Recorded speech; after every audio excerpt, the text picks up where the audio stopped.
Então, muito obrigado, Margarida Cunha, por ter aceito o nosso convite para participar no projeto Alumni e ser o Alumni deste mês, que estamos em abril. Pedi então, antes de começarmos pelas perguntas em si, para descrever um pouco do seu percurso académico e profissional. Bom, antes de mais, deixa-me agradecer, Gonçalo, o vosso convite, que eu acho que pronto, é muito simpático e tenho todo o gosto em estar aqui. Acho que é importante partilhar a nossa experiência. Eu comecei por fazer a licenciatura na Universidade do Porto, na Faculdade de Ciências, uma licenciatura que curiosamente já não existe, que é a licenciatura era interdisciplinar em Física e Matemática Aplicada. E depois de acabar a licenciatura, eu sempre tive ideia de ir para o estrangeiro, bom, uma experiência diferente, então decidi fazer um curso de pós-graduação de um ano, que era o chamado Parte 3 Maths neste caso, na Universidade de Cambridge, no Reino Unido. E daí, naturalmente, surgiu a oportunidade de me candidatar a doutoramento lá e, portanto, mudei, eu estava no Departamento de Matemática Aplicada e Física Teórica, mudei para o Instituto de Astronomia e fiz o doutoramento no Instituto de Astronomia, lá ainda na Universidade de Cambridge. Quando terminei, por questões pessoais, eu quis voltar a Portugal e na altura havia a possibilidade de uma pessoa se candidatar a bolsas de pós-doutoramento e eu assim o fiz. Candidatei-me para vir para o Centro de Astrofísica da Universidade do Porto, né, onde eu originalmente saí, e pronto, e fiquei como pós-doc lá durante uns anos e depois ao longo do tempo foi um percurso entre inicialmente bolsas, depois contratos, mas acabei por me manter sempre no Centro de Astrofísica, hoje em dia faz parte de um instituto maior, que é o Instituto de Astrofísica e Ciências do Espaço, que é um instituto nacional que engloba um nodo no Porto e um nodo em Lisboa. O nodo do Porto tem como instituição de acolhimento ainda ao Centro de Astrofísica, onde eu trabalho, e, pronto, e foi isso que fiz.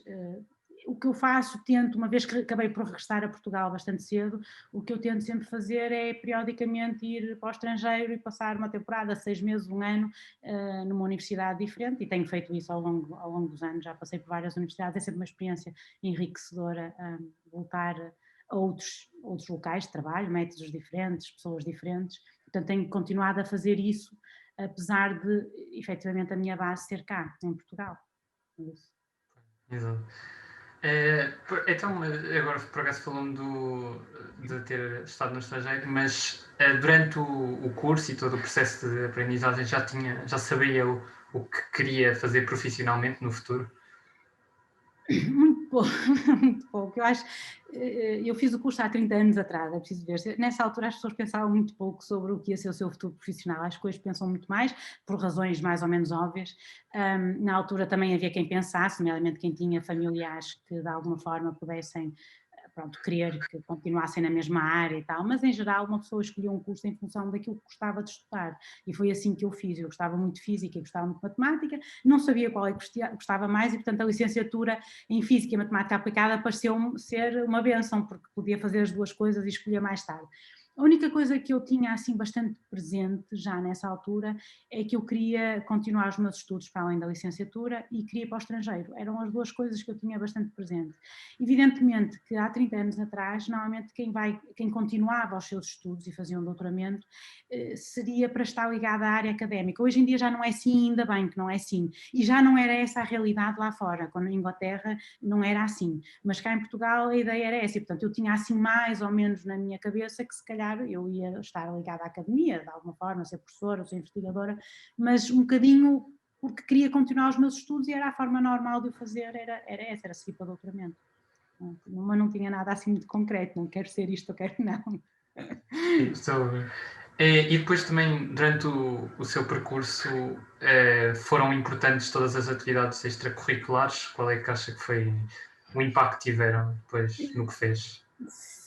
Sim, é assim, é preciso ver que há 30 anos atrás as pessoas estavam muito menos voltadas para atividades extracurriculares do que estão hoje. Isso é uma coisa que se alterou imenso e as oportunidades hoje são oportunidades que não existiam na altura em grande medida. Havia o desporto, havia quem fizesse desporto a par, havia quem fizesse música a par com os estudos. Eu tive alguns colegas que estavam no conservatório ao mesmo tempo que estavam a fazer os estudos, mas era caso raro. Isso é uma coisa que eu acho que mudou. e mudou para muito melhor. Eu acho que hoje em dia os alunos têm, de facto, uma quantidade de opções e motivação para fazer muitas coisas diferentes, que nós não tínhamos. O que é que eu fazia? Eu escrevia, eu gostava de escrever, mas nada muito sério, era fundamentalmente para mim e para quem me rodeava. Eu fiz teatro durante a universidade um bocadinho, mas mais uma vez não era nada muito sério, fiz depois muito mais quando fui para a Inglaterra, e porque nós não éramos puxados nesse sentido, não era uma coisa que fosse, a menos quem fizesse de facto o desporto ou a música mais a sério, não era uma coisa que nós tivéssemos essa motivação, e acho que hoje em dia é ótimo. Acho que vocês têm a oportunidade do Erasmus, que é uma coisa, curiosamente, o Erasmus tem, do ponto de vista académico, tem o senão de que ao mudarem de sítio para uma metodologia diferente, uma língua diferente, se calhar em alguns sítios vão ouvir coisas que já aprenderam cá, noutros sítios há algum desencontro, não é? Nas matérias, outros sítios vão aprender coisas que não têm ainda as bases para as aprender. Portanto, do ponto de vista de formação académica mesmo, eu não sei se é melhor ou pior. Eu acho que se calhar em alguns casos até pode ser um bocadinho prejudicial, mas do ponto de vista que enriquece a vossa perspectiva, conhecerem outros modos de ensinar, outras pessoas, outras culturas, eu acho que é uma oportunidade absolutamente fantástica. E pronto, e quem diz o Erasmus diz outras atividades nas associações. Vocês hoje em dia estão muito ligados a muito mais associações do que havia antes. Havia antigamente sempre a Associação de Estudantes, obviamente, mas pouco mais e além disso. Quem estava na universidade e queria fazer alguma coisa ligada à universidade, fora, portanto, extracurricular, normalmente ou sabia de música e ia para as tunas, ou pouco mais aparecia, havia lá o teatro, mas era muito amador, pronto, e portanto acho que é uma coisa fantástica que vocês têm hoje em dia. Infelizmente no meu tempo havia pouco, e portanto é como tu disse, não fiz nada muito a sério. Mas realmente temos bastante diferentes e também a forma como nós temos a possibilidade, a informação passa muito mais rápido, não é? Exatamente. Também já falou no facto de ter ido estudar em Cambridge. Foi uma oportunidade que lhe surgiu ou acabou por ser algo que já tinha em mente desde mais jovem, assim?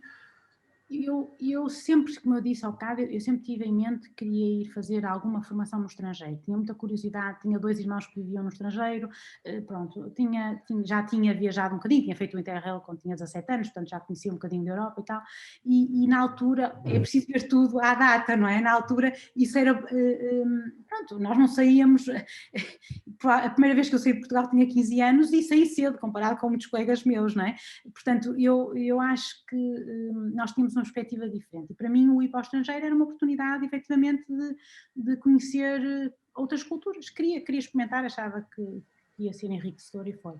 E, portanto, não sabia muito bem para onde. O ir para Cambridge, evidentemente, a Cambridge eu procurei, eu tinha possibilidade à partida de ter uma bolsa, depois as bolsas até acabaram nesse ano, eu tive ali um problema no primeiro ano, depois para o doutoramento já não tive, mas havia a perspectiva de ter uma bolsa de estudo e, portanto, obviamente eu fui procurar as melhores universidades e Cambridge era uma das melhores opções na Europa, não é? E, portanto, a razão que fui para Cambridge, que foi uma coisa que foi pensada essencialmente no último ano da licenciatura, foi porque dentro das opções que se me avistavam era a melhor universidade e, portanto, foi para isso que eu fui para lá.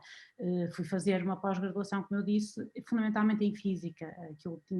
Nós tínhamos que escolher 5 ou 6 disciplinas entre umas largas dezenas de opções, entre a física e a matemática, e eu escolhi 5 disciplinas de física para aprofundar o meu conhecimento. Mas foi assim. E em termos de diferenças do ensino, quais é que acha que são, se calhar, na altura, deve ter mais presente, mas na altura e atualmente, quais é que são as maiores diferenças entre o ensino lá e cá? Eu acho que há diferenças profundas. Havia certamente no meu tempo, se calhar mais do que há hoje, mas diferenças absolutamente profundas. Várias. Uma tem a ver com a responsabilização dos alunos e dos docentes. Assim, eu devo começar por dizer que em termos de formação, a formação na Universidade do Porto, que é aquela que eu conheço, mas em geral pareceu-me daquilo que eu lá fora, é uma formação excelente. Portanto, que não se pense que eu fui para a Universidade de Cambridge, como foram outros colegas meus, e comparativamente aos alunos que vinham de todo o mundo, porque a Universidade de Cambridge tem alunos de todo o mundo, obviamente, e é uma universidade onde vão normalmente alunos que têm bons resultados. Os portugueses tinham excelentes resultados na Universidade de Cambridge por comparação com os outros estudantes que lá estavam. Portanto, não há dúvida que a formação que nos foi dada foi uma formação muitíssimo boa ao nível dos outros alunos que lá estavam de lá, de Inglaterra e vindos de outros países. Portanto, isso é uma coisa que eu gosto de ressalvar, que muitas vezes há a ideia, cá em Portugal não é tão bom. Não, desse ponto de vista, em termos de formação, não tenho nada a dizer. Agora, em termos de responsabilização, os alunos lá funcionava assim. Eu vou falar da pós-graduação, que foi a experiência que eu tive, mas acho que é um bocadinho paralelo também ao bacharelato, acaba por ser um bocadinho, ou uma licenciatura equivalente, um bocadinho assim. Os alunos têm menos horas de contacto com os professores, trabalham bastante mais por si, só têm uma oportunidade para fazer os exames, não têm 2 ou 3, não há segunda época, não há época de recurso, não há época finalista, não há nada. Todos os exames são ao mesmo tempo, no final do ano. Eu basicamente tive que fazer 5 exames, foram 5 exames numa semana, houve um dia em que tive 2 exames, calhou, um de manhã ou um à tarde, e basicamente era a única oportunidade que tínhamos. O que é que acontece na prática? O que acontece é que os alunos já estão a contar com isso e, portanto, preparam-se para isso. Também, como têm menos horas de contacto, têm mais tempo para essa preparação. Basicamente, aquilo é feito por trimestres e no último trimestre, também os alunos podem, normalmente, têm cadeiras de opção, no último trimestre, normalmente, os alunos já quase não têm cadeiras. Portanto, a partir aí de março, abril, é estudar para os exames, essencialmente, ok? Mas os alunos sabem, já estão a contar com aquilo. Há um bocadinho mais de flexibilidade, no sentido em que não se tem, portanto, só há uma oportunidade, mas pode-se falhar uma disciplina, neste caso, não é? Podia-se falhar uma disciplina de 5 ou de 6, portanto, eles têm o sistema de alfa, beta, gama, podias ter gama, que é a nota reprovada, digamos, a uma das disciplinas, das 5 ou 6 que tinhas que fazer, dependia dos créditos das disciplinas. Portanto, há ali alguma flexibilidade, mas é assim, se não fazes naquela altura acabou, não tens outra oportunidade. Pronto, e portanto há uma maior responsabilização dos alunos desse ponto de vista. Também há no ponto de vista das aulas, porque uma pessoa ia para uma aula teórico-prática, os professores perguntavam, então dúvidas? E os alunos, que já tinham tido acesso aos exercícios de antemão, tinham dúvidas, e os professores tiravam. Ou seja, não iam para as aulas teórico-práticas sem para os professores resolverem exercícios, não. Os professores estavam lá disponíveis para resolver ou ajudar a resolver aquilo em que os alunos já tinham trabalhado em casa, já tinham tentado fazer. Portanto, desse ponto de vista, eu acho que foi muito diferente do que acontecia cá, mas foi uma boa experiência, porque acho que os alunos acabam por ser mais autónomos. Como disse, do ponto de vista da formação, depois, em termos de resultados, parece-me que não há grande diferença. E os professores também eram mais responsabilizados, porque os exames, por acaso no par 3 era um bocadinho diferente, mas eu lembro de conversar com o meu orientador, que é docente lá, e ele me dizia relativamente ao bacharelato, os exames não são feitos pelos professores que dão as cadeiras, são feitos por um comitê que faz os exames, ou seja, se os alunos têm acesso à unidade curricular, é o que é suposto ser dado, se por acaso um professor não der uma matéria, uma parte da matéria, os alunos vão ser prejudicados e, portanto, queixam-se. Porque os exames não são feitos por docentes, os exames são mesmo feitos por um comitê centralizado. Precisamente porque, e normalmente são exames que abordam, não tens tudo junto, não é? Tens o cálculo, a análise, tudo. É um exame de matemática e fazem as perguntas das várias áreas de matemática. Depois um exame de física geral, fazem as perguntas das várias áreas de física, portanto não são exames por disciplina. Isso responsabiliza mais os docentes que têm que dar a matéria até ao fim e têm que a dar bem, porque senão os seus alunos saem prejudicados. Portanto, eu acho que desse ponto de vista o funcionamento é bastante diferente. Pronto, como eu disse, em termos de resultados práticos, há uma outra diferença muito grande, desculpa, só já estou-me a alargar um bocadinho aqui. Não, havia fundamentalmente no meu tempo, se calhar hoje em dia já não é tão diferente, é que os alunos, portanto, as avaliações eram avaliações que eram orientadas para verificar se o aluno trabalhou.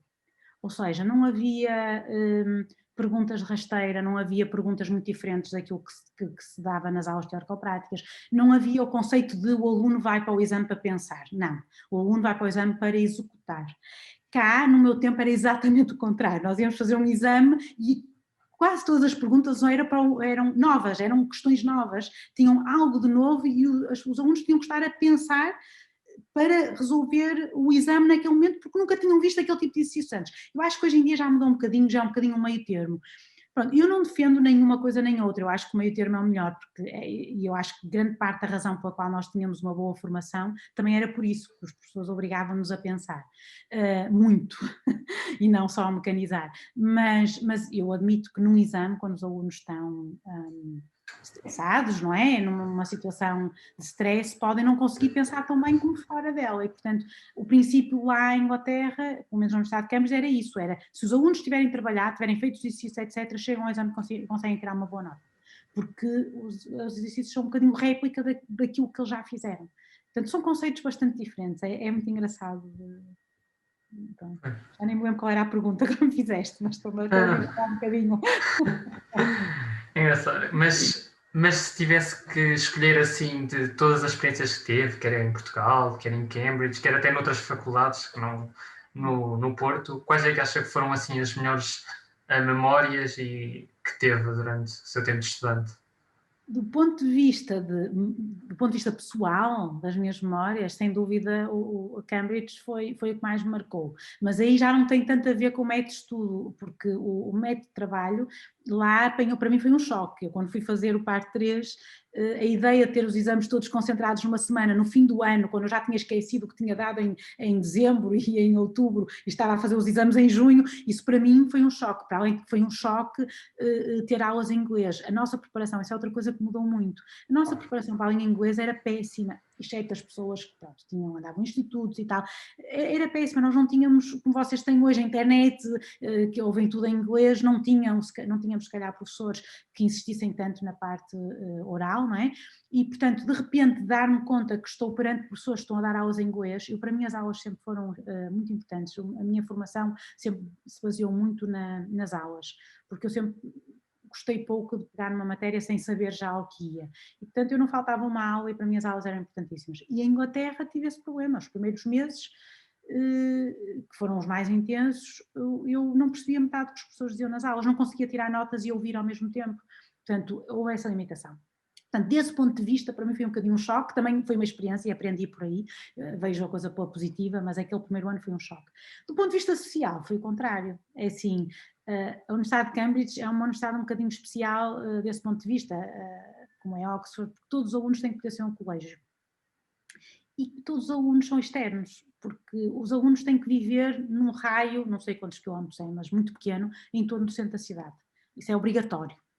É uma das coisas que nós assinamos. Temos que passar pelo menos 2/3 do ano, dos 365 dias, dentro a viver dentro daquele raio. O que quer dizer que todos os alunos, mesmo os ingleses, estão deslocados, não estão em casa.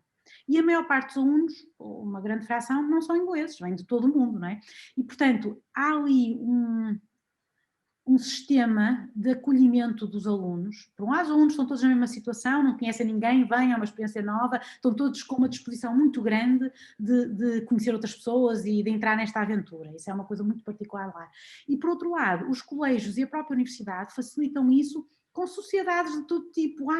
Assim, ao cá estávamos a falar da questão das atividades extracurriculares, lá há de tudo o que se queira fazer e levado muito a sério.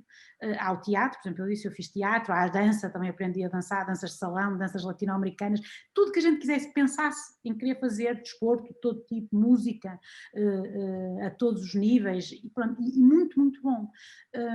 Até havia Chocolate Tasting Society, não sei, eu não me tive nessa, mas havia de tudo. Tudo que uma pessoa pudesse pensar existia uma sociedade daquilo.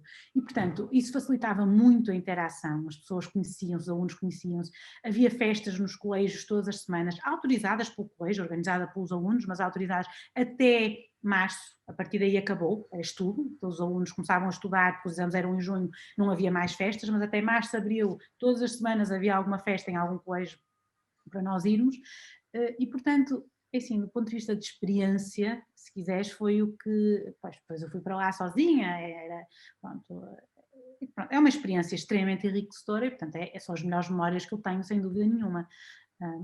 Acho que... Acha que atualmente ainda se verifica ou não? Não sei. Lá, sim, é assim, do ponto de vista do funcionamento da universidade lá, é idêntico, quer dizer, eu conheço pessoas que estão lá agora, não vai mudar porque é esse o sistema de Cambridge. O que eu acho é que cá já mudou um bocadinho, cá você já tem muito mais oportunidades também, provavelmente já há muito mais atividades Bom, por um lado tem os alunos de Erasmus, não só vocês podem ir de Erasmus, como há alunos estrangeiros que vêm, portanto já há uma mobilidade que não existia no meu tempo, eu não tive nenhum colega estrangeiro na universidade, vocês, tanto quanto eu entendo, têm vários colegas que vêm, não é? Em Erasmus, etc.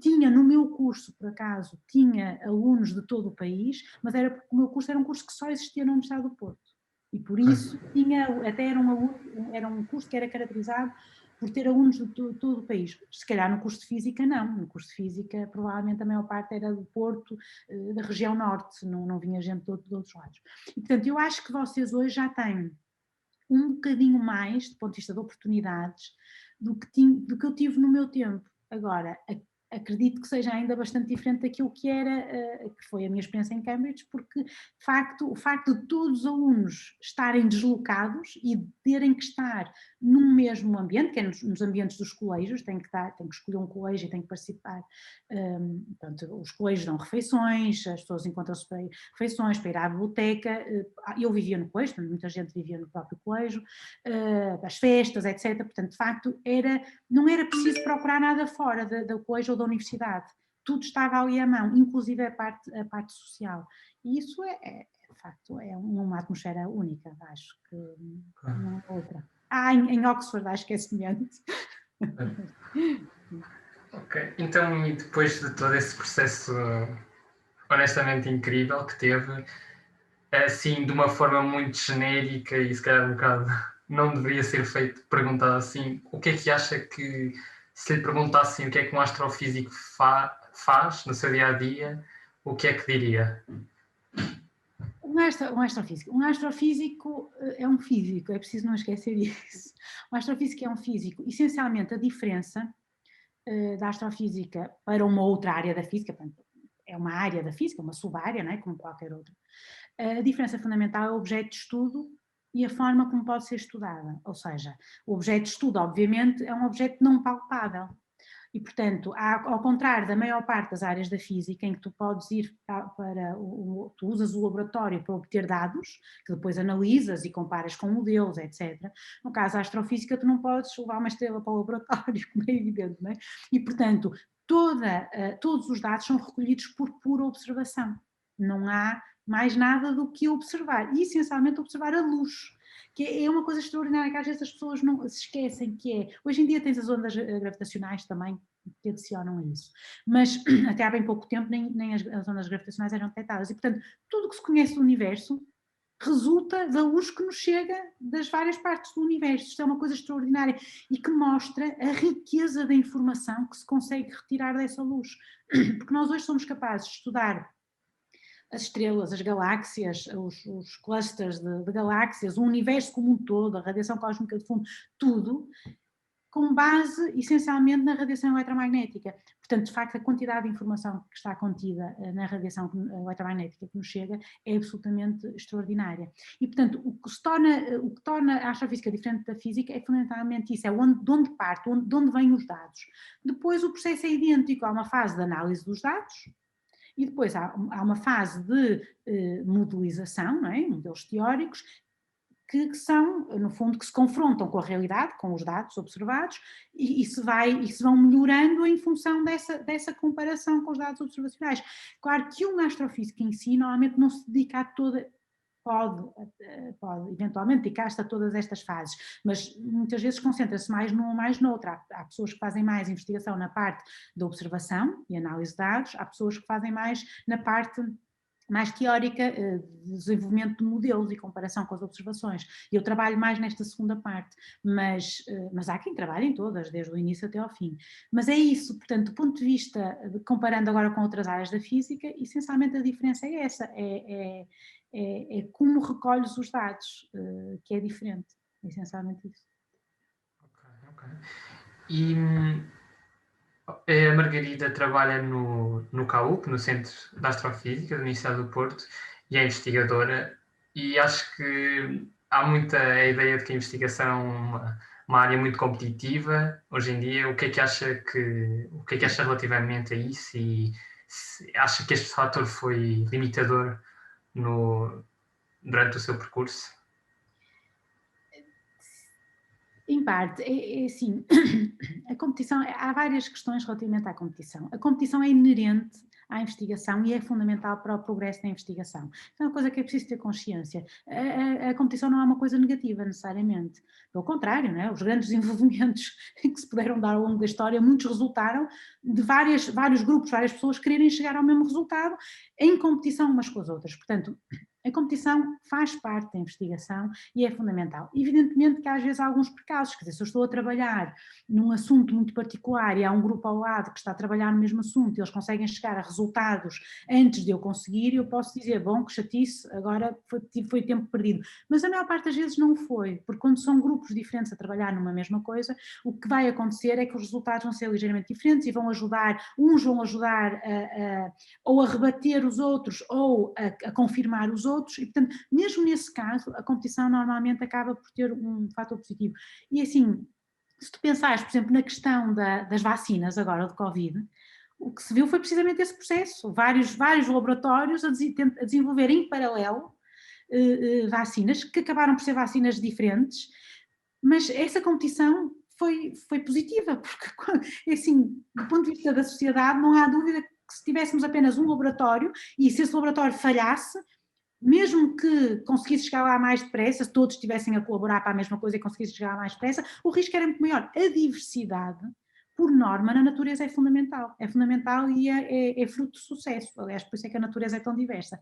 E, portanto, desse ponto de vista, a competição é uma coisa positiva para a investigação. E, portanto, eu não vejo a competição como algo que me perturbe. Eu, se tenho colegas que estão a trabalhar no mesmo que eu, normalmente o que eu faço é tentar tirar proveito disso, conversando com eles e discutindo com eles. Há investigadores que têm a preocupação de não revelar aquilo que estão a fazer, ou não revelar os detalhes do que estão a fazer, para evitar que outros escolham, no fundo, depois o produto daquilo que foi a investigação do próprio. Eu nunca fiz isso e nunca me arrependi, porque eu acho que o ganho que eu tenho em discutir abertamente com outras pessoas, mesmo que tenham interesses semelhantes aos meus, sobre um trabalho de investigação que eu estou a fazer, é maior do que o risco que corro. Mesmo que às vezes possa dar para o torto, acho que o ganho da discussão, a discussão científica é aquilo que eu mais gosto e é aquilo que me motiva na física. Quer dizer, eu não para mim, o discutir com alguém que percebe de física é uma coisa extraordinária, é aquilo que eu gosto. E, portanto, nunca me abstive de o fazer e falar sobre o meu trabalho e discutir com pessoas que até sabem mais do que eu. Pelo contrário, sempre fui à procura dessas pessoas.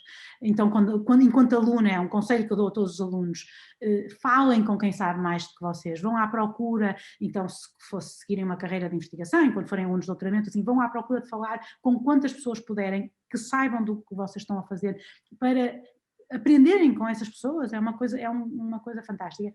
E eu sempre fiz isso. Pronto, essa competição é uma competição, como eu disse, que é inerente e que eu acho que não tem problema nenhum.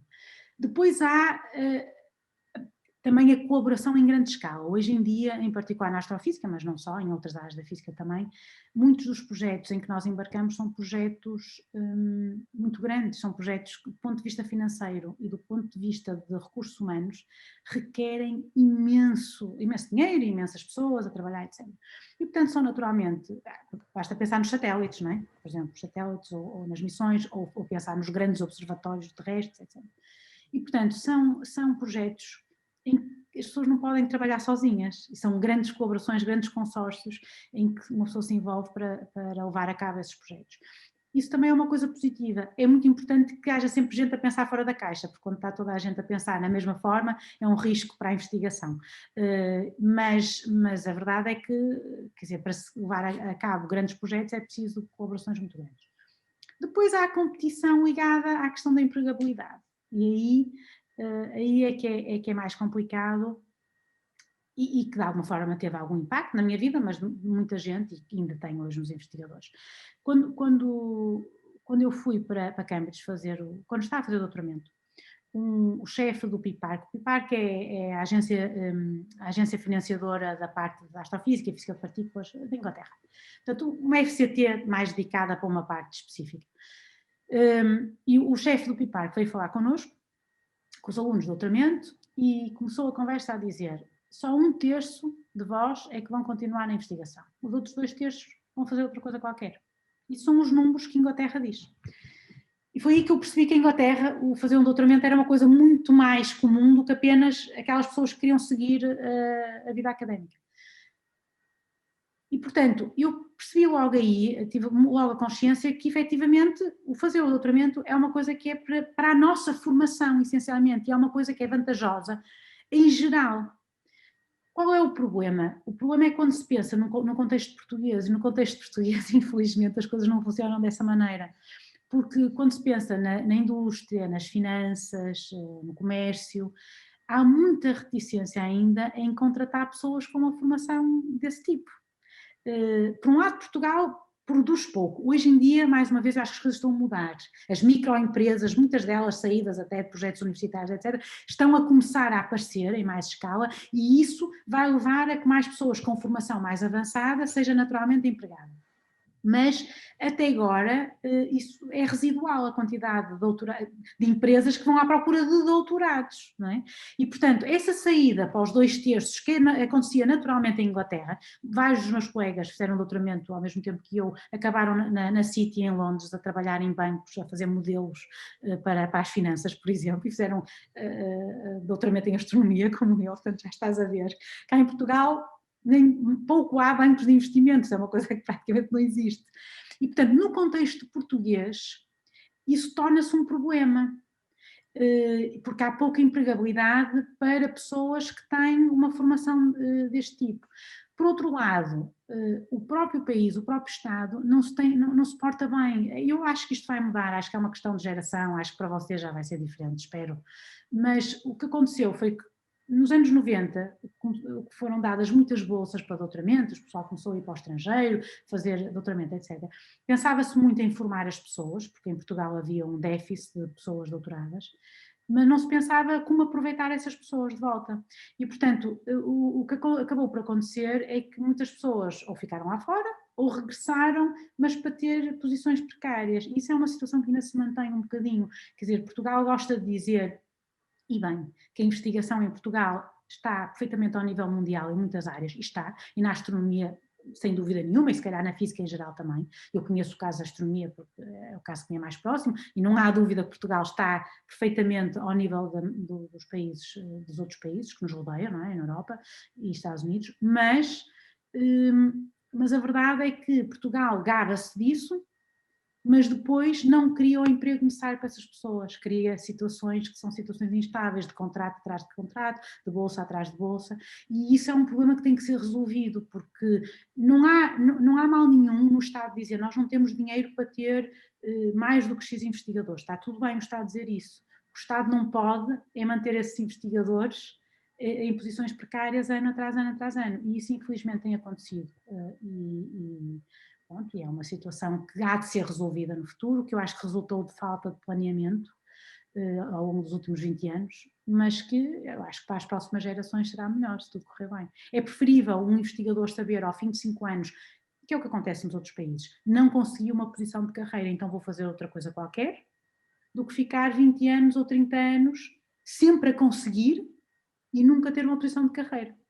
Conseguir ser financiado sem ter uma opção de carreira. Isso não é bom para o país, não é bom para as pessoas, para o indivíduo, e não é bom para estes grandes projetos que estávamos a falar, que implicam uma dedicação durante dezenas e dezenas de anos. São projetos que demoram dezenas de anos a serem construídos e, obviamente, se uma pessoa não tiver estabilidade, se os investigadores portugueses não tiverem estabilidade, são menos competitivos nesses projetos, porque quem é que quer um investigador que ao fim de 5 anos pode deixar de estar presente, não é?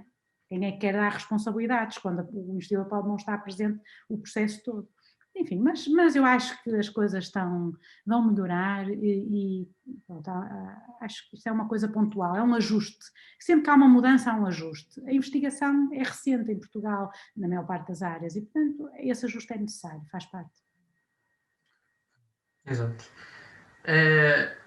E se tivesse que dar assim sugestões aos alunos de hoje em dia para enriquecerem a formação académica, quais seriam essas sugestões? Tem que ser. É assim, eu não gosto muito das sugestões porque eu acho que na vida quase tudo acontece por acaso. Mas acho que obviamente há coisas gerais que uma pessoa deve pensar em fazer, mas mas acho que efetivamente muito acontece por acaso. Mas pronto, deixa-me pegar por essa questão, dizendo que eu acho que é muito importante que os alunos estejam cientes de que a formação que estão a fazer a nível da universidade é muito importante, é a base para o seu futuro. E não é a mesma coisa acabar uma licenciatura com média de 10 ou 11 ou acabar com média de 16 ou 17. É verdade que há áreas onde pouco importa, mas se queremos ter um leque de oportunidades grande, temos que efetivamente consolidar o nosso conhecimento durante a universidade. E eu acho que vocês hoje têm muito mais oportunidades para isso do que nós tínhamos no nosso tempo. Porque, por exemplo, em física, pensando especificamente na questão na física, o fundamental é perceber muito bem os conceitos, sermos capazes de ver as coisas, perceber o que é fundamental, distinguir o trigo do joio, o que é que os alunos normalmente têm mais dificuldade. E porquê? Porque eu hoje aprendo uma coisa, eu faço uma data de exercícios, eu aprendo até decoro as fórmulas, porque tantos exercícios faço que acabo por decorar as fórmulas, mas amanhã eu deparo-me com um problema, eu já não me lembro das fórmulas, certo? Já não me lembro, já há muito tempo que não pego nisso, mas se eu tiver percebido os conceitos, se eu tiver conseguido ver na minha cabeça o que está a acontecer e ter percebido bem os conceitos, eu facilmente, com o apoio de um livro, um vídeo agora hoje em dia, não é? Eu facilmente recupero o meu conhecimento e sou capaz de resolver o meu problema. Mas para isso os conceitos têm que estar muito bem assentes e, portanto, eu quando digo que vocês hoje têm muito mais oportunidade para reforçar isso academicamente, é porque no meu tempo nós estávamos limitados aos professores e àquilo que os poucos livros que havia nos davam. Hoje em dia vocês têm os melhores professores do mundo a fazer vídeos para explicar aspectos da física. Vocês não precisam de ir estudar para Cambridge para ver um grande professor a dar uma aula sobre qualquer coisa, não é? Tem os melhores apontamentos, também por esses melhores docentes, disponíveis muitas vezes na internet. E, portanto, eu acho que vocês não têm desculpa nenhuma, a menos que não queiram trabalhar, para, que é uma opção vossa, não é? Não estou a criticar, mas não tem, querendo, não tem desculpa nenhuma para não conseguir consolidar esses conceitos. Isso é uma coisa fundamental. Depois, há outras coisas que também podem ser importantes. Por exemplo, se alguém quiser seguir uma carreira de investigação, hoje em dia vocês têm oportunidades de fazer programas extracurriculares em centros de investigação. E se calhar até tem na indústria, não sei, eu conheço mais o caso dos centros de investigação. Nós temos alunos todos os anos a fazer PECs connosco. O PEC é o programa extracurricular que se faz no Estado do Porto, imagino que as outras também tenham, em que os alunos no seu primeiro, segundo ou terceiro ano, ainda da licenciatura, vêm trabalhar connosco uma vez por semana num projeto que lhes dá uma ideia do que é a investigação, a iniciação à investigação. Tem duas vantagens. Por um lado, começam logo a ver se gostam do ambiente, se é aquilo que querem, se efetivamente não é, se não, tiram logo daí essa carta, não quero fazer isto, não é? Por outro lado, se mais tarde acabam a licenciatura, acabam o mestrado, querem ter a oportunidade de ter uma bolsa, isso já conta no seu currículo, porque já tiveram um grupo de investigação, já tiveram experiência, se calhar já tiveram uma publicação, com um bocadinho de sorte, dependendo da situação. E, portanto, isso são experiências que existem que eu aconselho. O Erasmus também, apesar de, como eu disse, em termos de formação académica, para mim não é óbvio que os alunos fiquem melhor formados, tirando um semestre para ir a Erasmus, mas é uma experiência que eu acho que, por tudo o resto, é absolutamente extraordinária e que vale a pena. Portanto, digamos assim, genericamente, agora, tenham consciência que enquanto que no liceu uma pessoa, pronto, já vai, há coisas que é importante, eu digo sempre, a matemática e a física tem que se levar direitinho, porque senão perde-se a carruagem. Isto para quem vai para ciências, não é? Na universidade já é diferente. Eu quando olho para trás, eu não me arrependo de nada que fiz na minha vida, pelo contrário, acho que tudo faz parte da experiência.